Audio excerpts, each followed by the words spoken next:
Maybach music. Can anybody out there hear me? Hear me? 'Cause I just wanna say हम आपको छोड़ सकते हैं लेकिन इस नाम को नहीं छोड़ सकते। पढ़ना छोड़ सकते, ये नाम नहीं छोड़ सकते। अध्यापक लोगों ने प्रहलाद का हाथ पकड़ा और लाके घर पर छोड़ दिया। हिरण्यकश्यप से कहा कि तुम्हारे बेटे ने वो नाम लेना शुरू कर दिया जिसके लिए आपने मना किया था, आप ही समझाइए। हिरण्यकश्यप कहने लगे बेटा ये नाम ना लो, ये बहुत बड़ा दुश्मन है, इसने तुम्हारे चाचा हिरण्याक्ष को मारा है। हिरण्यकश्यप की बात सुनी तो प्रहलाद कहने लगे पिताजी हम तुम्हें छोड़ सकते, घर भी छोड़ सकते, लेकिन ये नाम नहीं छोड़ सकते। हिरण्यकश्यप ने हाथ पकड़ा प्रहलाद का और अपनी रानी कयाधु के पास लेके आए और कहा इसे समझा दो, मान जाए तो ठीक है और ना माने तो ये लोग जहर का प्याला इसे पिलवा देना, इसे जान से मार देना, ऐसा बेटा नहीं चाहिए। जाके कचहरी में हिरण्यकश्यप बैठ जाते हैं, रानी कयाधु को वो जहर का प्याला दे दिया। रानी कयाधु समझाने लगी कि बेटा पिता मना कर रहे हैं तो ये नाम ना लो। पहला अब यहाँ पर रानी कयाधु के सामने दो समस्या खड़ी है। इधर पुत्र धर्म है, इधर पति धर्म है। पुत्र की माने कि पति की माने, पुत्र को बचाएंगे, पति की आज्ञा का पालन करे। फिर रानी कयाधु ने भगवान की याद करके पति को सब कुछ मान लिया, क्योंकि माँ के लिए उसका पति सबसे बड़ा परमेश्वर होता है। रानी कयाधु ने कहा बेटा अगर ये तुम नाम लेते रहोगे तो तुम्हारे पिता की आज्ञा का मुझे पालन करना पड़ेगा, ये जहर का प्याला दिया है तुम्हें जहर पीना पड़ेगा। पहला दिन राम राम का सुमिरन किया है, वो जहर का प्याला लिया है, जैसे ऐसे पकड़ा तो जहर के प्याले में प्रभु का दर्शन होना शुरू हो गया। बोले भक्त वैष्णव भगवान। और जैसे जहर का प्याला लिया, पहला तो उसे जहर के प्याले को मुख से लगाया, सारा विष पी गए और कहा मैया थोड़ा और हो तो और दे दो, ये तो बहुत मीठा है। रानी कयाधु सोचने लगी ये जहर पी लिया, ऐसे लगी थोड़ी देर के बाद ये मर जाएगा। प्रहलाद कहने लगी तो बहुत मीठा है। हिरण्यकश्यप महल में आए, रानी कयाधु से कहा कि तुमने जहर नहीं पिलवाया, उन्होंने कहा कटोरा खाली रखा है, पिलवा दिया। प्रहलाद ने कहा पिताजी राम राम, कभी बच गया, जल्लादो इसे ले जाओ और इसे समुद्र में जाके फेंक दो। जल्लाद लेके चले हैं प्रहलाद को, ले जाके समुद्र में जल्लादों ने जैसे फेंका है, भगवान ने एक सुंदर सा बीड़ा बनाया, प्रहलाद को अपनी गोद में ले लिया है। प्रहलाद वहां से समुद्र से भी लौट के आए, कहा पिताजी राम राम, का ये फिर से बच गया, जल्लादों से ले जाओ, इसे पहाड़ों से नीचे गिरा दीजिए। जल्लाद ले गए ऊपर, पहाड़ों से नीचे फेंक दिया। भगवान ने पूरन खटोला लिया है, पूरन खटोला प्रहलाद को ले लिया है। प्रहलाद वहां से फिर से बच के आए, कहा पिताजी राम राम, का ये फिर से बच गया, जल्लादों से ले जाओ, इसे कुएं में जाके फेंक दो, पड़ा रहेगा, सड़ जाएगा, कीड़े मकोड़े खा जाएंगे। जल्लाद प्रहलाद जी को लेके चले हैं कुएं में फेंकने के लिए। भगवान विष्णु ने वरुण देवता से कहा है कि उस कुएं में इतना जल का उफान मार दो कि कुआं और जमीन बराबर कर दो। जैसी जल्लादों ने प्रहलाद को कुएं में फेंका है, वरुण देवता ने नीचे जल का प्रेशर ऊपर मारा तो प्रहलाद कुएं से बाहर निकल के आ गए। कहने लगे पिताजी राम राम। जैसे ही कहा कि राम राम, का ये फिर से बच गया, अब ये बचने वाला नहीं है। प्रहलाद का हाथ पकड़ा, हिरण्यकश्यप हाथ पकड़ के खड़ंजे पे डाल लिया, घसीटते हुए मारने के लिए लेकर चल देते। हिरण्यकश्यप जब मारने के लिए ले जा रहे थे, हिरण्यकश्यप की बहन सैका सामने से चली आ रही थी। सैका ने पूछा भैया इसे कहाँ ले जा रहे हो? ऐसे मारने के लिए ले जा रहे हैं। क्यों? इसलिए हमारे शत्रु का नाम लेना प्रारंभ कर दिया है, इसलिए हम इसे मारने ले जा रहे हैं। सैका कहने लगी कोई बात नहीं भैया, इसे हमारे हवाले कर दो, हम इसे मार देंगे, पहले समझाएंगे मान जाएगा तो ठीक है, नहीं मार देंगे। सैता नहीं चाहती थी कि प्रहलाद बचे, क्योंकि सैता के पति को ही हिरण्यकश्यप ने मारा था। तो प्रहलाद को सैता ने ले लिया है और पहले तो समझाया कि बेटा ये नाम तुम ना लो, जिस नाम का तुम सुमिरन कर रहे हो उसने तुम्हारे चाचा को मारा है, ये बहुत बड़ा दुश्मन है। प्रहलाद कहने लगे बुआ एक बात मुझे बता दो, भगवान ने चाचा को मारा तो भगवान दुश्मन हो गए, और तुम्हारे पति देव को, हमारे फूफा जी को तो हमारे सगे पिता ने मारा, वो दुश्मन नहीं हुए?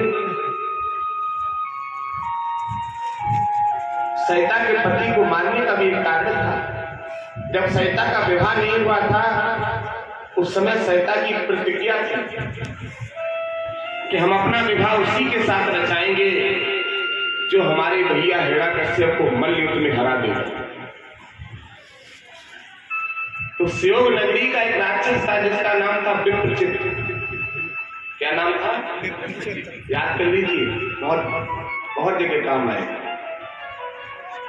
स्योग नगरी का एक राक्षस का नाम था विप्रचित।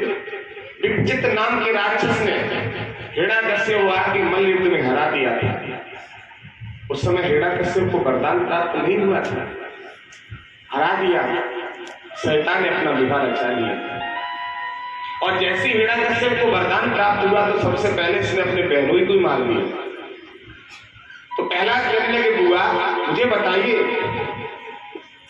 कि भगवान ने चाचा को मार दिया तो भगवान दुश्मन हो गए, अब फूफा जी को तो पिताजी ने मारा है तो वो दुश्मन नहीं है? ये बात सुनिए तो सैता प्रहलाद को मारने के लिए लेकर चल देती है। सैता ने जल्लादों से कहा कि एक चिता चल के तैयार करो। एक चिता चलवाई है और प्रहलाद को गोद में ले लिया है। सैता के वरदान में चूनर मिली थी, वो ऐसी चूनर थी कि वरदानी चूनर थी। अगर वो अपने सर के ऊपर डाल लेती थी तो अग्नि प्रवेश नहीं करती, जल नहीं सकती थी। वो चूनर को ओढ़ के सैता बैठ के गोद में प्रहलाद को ले लिया और ये सोचा कि इसे हम जला देंगे हम बच जाएंगे। आज भगवान विष्णु ने क्षीर सागर में लेते हुए देखा है कि बताइए हमने से वरदान में चूनर दी थी, इसका प्रयोग कहां करने जा रही है? जैसे ही सुना कि आज प्रहलाद को मारने के लिए सैता जा रही है, प्रहलाद ने गोद में बैठा है, प्रहलाद को सैता ने और चूनर ओढ़ के बैठ गई। सभी लोगों से कह दिया कि अग्नि प्रवेश कर दो, और जैसी चिता में अग्नि प्रवेश कराई है भगवान विष्णु ने पवन देवता से कहा कि इतनी तेज घनघोर तूफान चला दीजिए वो चूनर उड़े और प्रहलाद के ऊपर आके गिर जाए और सैता जल के राख हो जाए। इतनी घनघोर तूफान चलाया गया कि जिस चूनर को, जिस चादर को सैता ओढ़ के बैठी थी वो चादर उड़ी और प्रहलाद के ऊपर गिर गई। सैता जल के राख हो गई, प्रहलाद का कुछ भी बाल बाका नहीं हुआ। तो ये बात देवताओं ने देखी तो उन्होंने आकाश से रंग, पुष्प और गुलाल की बारिश कर दी।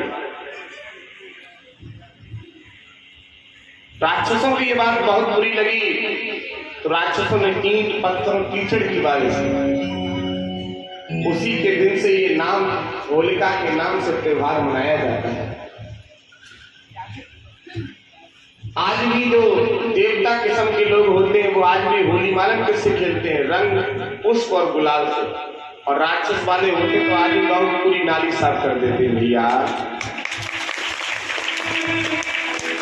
राक्षस किस्म के आज भी गांव की पूरी नाली साफ कर देते हैं और देवता लोग आज भी रंग और पुष्प और गुलाल से होली खेलते हैं। सैता जल के रात हो गई, प्रहलाद वहां से लौट के आए हैं और कचहरी में पहुंचे और क्या कहा? पिताजी राम राम। जैसी ये देखा मंत्रियों से पूछा कि लौट के कैसे चलाया, सैता कहाँ है? मंत्री कहने लगे महाराज वो तो जल गई। अब हिरण्यकश्यप को लगा इसे तो मारना ही पड़ेगा, इसने हमारी बहन को ही मार दिया। हिरण्यकश्यप लिए चले हैं प्रहलाद को मारने के लिए। एक लोहे का खम्भ गर्म करवाया है, लोहार से कह दिया कि इतना गर्म करना कि रंग की तरह लाल हो जाए, उसी से बांध के इसकी मृत पड़नी है। एक लोहे का खम्भ गर्म कराया है, लोहार ने अग्नि जला के गर्म कर दिया। प्रहलाद को पकड़ के लाए और उसी खम्भ के पास ले जाके खड़ा कर दिया और कहा, बेटा आज तुम्हें कोई बचाने वाला नहीं, आज तुम्हें कोई बचा नहीं सकता।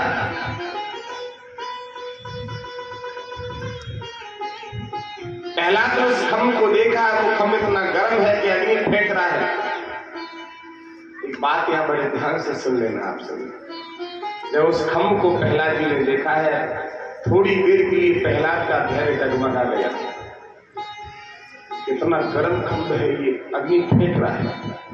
तो भगवान ने सोचा, भगवान ने विचार किया कि कहीं ऐसा ना हो कि आखिरी समय पे हमारा भक्त डगमगा ना जाए, कि भरोसा ना टूट जाए। तो भगवान ने एक चींटी का रूप धारण कर लिया और चींटी बन के उस खम्भ के ऊपर से नीचे, नीचे से ऊपर रेंगने लगे।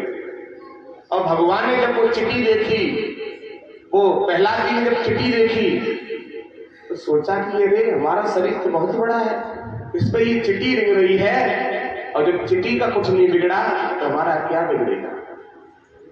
हिरण्यकश्यप कहने लगे, आप तुम्हारा भगवान बताओ कहाँ है। प्रहलाद कहने लगे, सुनो पिताजी, हम आपको बताते कि हमारे भगवान कहाँ हैं। जिस दिन आपने हमें वो जहर पिलाया था, वो जहर के कटोरे में भी भगवान थे। जब आपने हमें समुद्र में फेंका था, समुद्र में भी भगवान थे। जब आपने हमें पहाड़ों से गिराया तब भी भगवान साथ में थे। जब आपने कुएं में डाला तब भी भगवान साथ में थे। जब हमारी बुआ ने हमें जलाना चाहा तब भी भगवान साथ में थे। और आज इस खम्भे में भी भगवान साथ में है, इस खम्भे में भी भगवान। ये बात हिरण्यकश्यप ने जैसी सुनी, इतना बड़ा मूर्ख हो गया, ये खम्भे में भगवान बता रहा है। अपने म्यान से तलवार खींची है और भैया तलवार को खींचने के बाद प्रहलाद जी पर जैसी मारनी चाहिए, तो प्रहलाद जी में तलवार ना लगी, वो खम्भे में लगी है तलवार, जिससे खम्भा फट गया। और नरसिंह भगवान बोली, नरसिंह भगवान की जैसी वो खम्भा फटा है, नरसिंह भगवान प्रकट हो गए। और जब नरसिंह भगवान ने प्रहलाद जी को देखा, भक्त और भगवान का जब मिलन होता है, प्रहलाद जी की अश्रुधारा निकलने लगी, आंसू निकल आए। बहुत छोटी उम्र थी। नरसिंह भगवान कहने लगे, बेटा चिंता ना करो, आशीर्वाद दिया उसका, बेटा तुम पीछे हट जाओ, अब हमारी वंश की बारी है। नरसिंह भगवान और प्रहलाद जी का युद्ध शुरू हो गया। नरसिंह भगवान और हिरण्यकश्यप का जो युद्ध शुरू हुआ, यहाँ मनोहर नगर के भक्त हैं,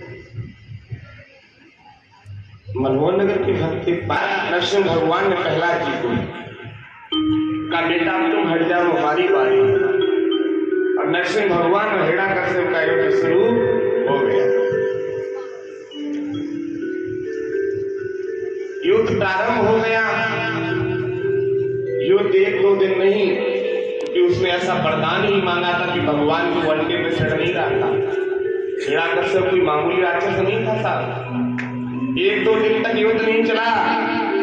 हिरण्यकश्यप का और नरसिंह भगवान का युद्ध 27 दिन हो गया, चलते चलते 27 दिन तक युद्ध चला।